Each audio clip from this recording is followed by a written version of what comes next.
প্রত্নতাত্ত্বিক নিদর্শনের উপরেই বলা যায়। এটা হচ্ছে রাজা হরিচন্দ্রের বাড়ি। এটা সাভারে অবস্থিত।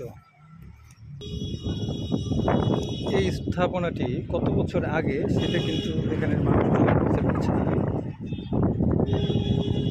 যাই হোক, আপনারা যারা ঢাকার আশেপাশে থাকেন অথবা সাভারের আশেপাশে থাকেন তারা কিন্তু এখানে আসতে পারেন, এসে এই স্থাপনাটি আপনারা ভিজিট করে যেতে পারেন। মনে হচ্ছে মোটামুটি খুব বেশি পুরনো না, কারণ ইটাগুলো দেখতে কিন্তু একদম বর্তমান যুগের ইটার মতো দেখা যাচ্ছে। তো এই স্থাপনাটি খুব বেশি পুরাতন বলে মনে হচ্ছে না, কিন্তু একটি স্থাপনা যেটি হচ্ছে সরকার সংস্কার